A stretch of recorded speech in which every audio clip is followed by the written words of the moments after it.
Yeah, both plays on defense and offense they didn't work the way we wanted to. So I have to be better with being clear with what we want, the execution. So those two plays on me. When it comes to you guys being down by 13 in the fourth, and you guys are once again able to kind of take this one down to the wire, just what did you like about your team during that stretch and your ability to kind of close into that lead? Yeah, effort, resiliency, finally connecting in that fourth quarter. So happy with that run at the end. We were just not good enough, and that's what happens in the NBA. Understanding that much of your fourth quarter rally was finding a way defensively, but I'm curious, in overtime, what was there anything specific that they did that made good looks that hard to come by, or Now, Colin Sexton scored, I think, 5 out of the 10 points. We did a good job getting the ball in his hands, um, and made a mistake in that last possession defensively. Those are 7 points, um, and again, I definitely put that on me. Tosa? I mean, you talked about how if he continues to play the way he's played, there'll be more minutes for him. What can you say about just his performance and kind of the maturity that he showed down the stretch for you guys? Yeah, amazing. I mean, 7 for 8 from the field, 22 points, always under control. Looks like a guy that has been there before, and he's 23, and with the experience he has. So very happy to see him. Keep working with him, keep developing him. So he's doing his job, and that's what we're asking is, all of us keep working, keep getting better, and go out there to compete and fight. For Ben, you mentioned during pregame that it was just a matter of time for him to be able to put a full, complete game together. Just what did you see from him, and then especially in overtime to hit that big basket? Yeah, I mean Ben was engaged the whole game. You see the line, 7 for 11 for the field. 14, 6, and 9. Very, very good line. We need this type of Ben, aggressive, trying to score. Uh, very efficient. But what I liked the most was him engaging with his teammates, talking to his teammates, telling them what to do, and that was very good. We saw you and Ben kind of go back and look back and forth at each other during overtime. Was there a conversation or a thought about keeping him in longer to go past his 32 minutes? Yeah, no, I mean, I'm not gonna give you the exact number that we have, but we felt like he's the most. His body's the most important thing, and it's not just goes for Ben, goes for everybody else. And if we feel like there's any risk, we're not gonna take it. We know where we at. That means that we're still gonna, Tosan took Ben, and I think they both did a great job. So that's the point. Next man up, try to win the game. And actually, Tosan was really good too. So. Again, we're not going to risk anything with Ben or anybody else. Their health, their bodies are most important for us, and we're there to fight until the end. Is there a conversation really that happens, I guess, in the moment about how he feels, or is it when he reaches a limit, even if he says I feel good and I can go back in, Yeah. limit's the limit?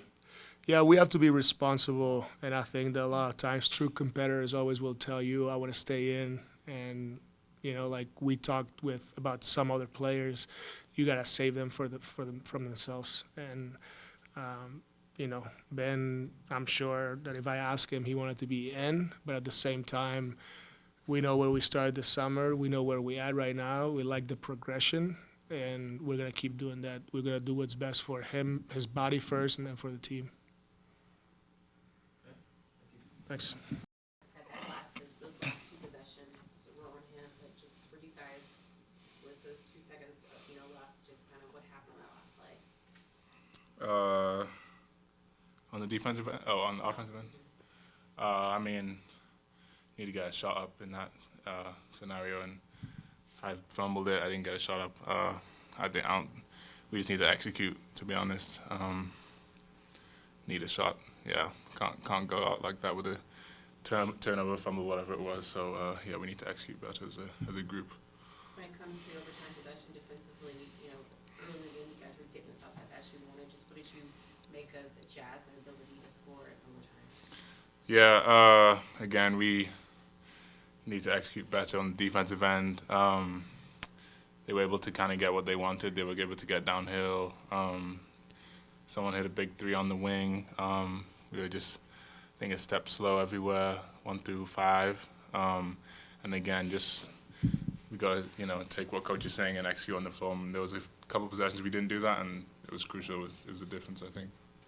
Understanding that you weren't in for about, I guess, half of the overtime, but did they do anything different defensively to make shots that much harder to come by, or good looks that much harder to come by in overtime?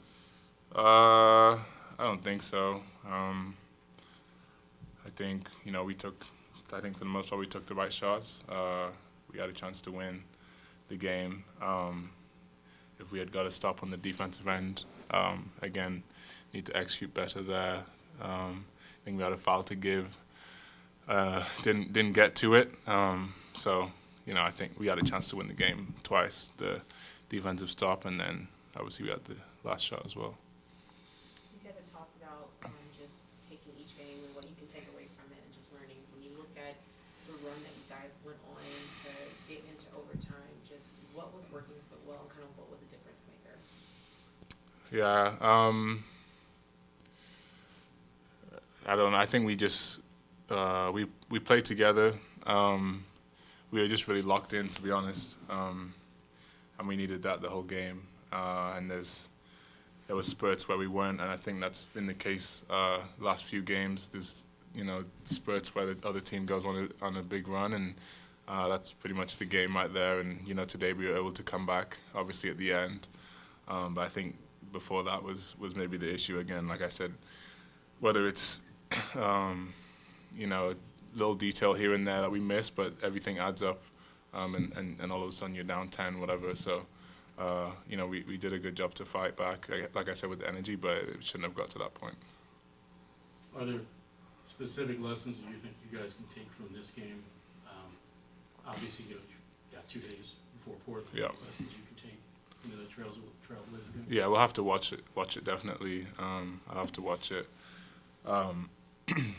to give you a better answer. But yeah, I mean, obviously a close game, you can always learn from close games, whether you win or lose. Obviously we came up on the wrong side of it, and there's definitely stuff we'll be able to take away in terms of execution on both sides. But definitely have to watch the film. I know the result's not what you want, but when you look at just the amount of games you played with this team and the rhythm that you're in, you see moments where you're talking to a lot of your teammates, been talking with you. Just what have you liked about the chemistry that you guys are developing? Yeah, a great group. I've said it before. Really blessed to be here and be around the guys. Coaching staff's great. Like you said, the camaraderie's there. We just need to, I think, bring it together on the court for the whole game. And like I said, there's little moments where we don't, and that's what hurts us. But love being here, love being part of the group. Those guys are super encouraging. Everyone, whether playing or not, and they've been super helpful with me. Getting comfortable, playing here and learning all the new stuff and things like that. Thanks.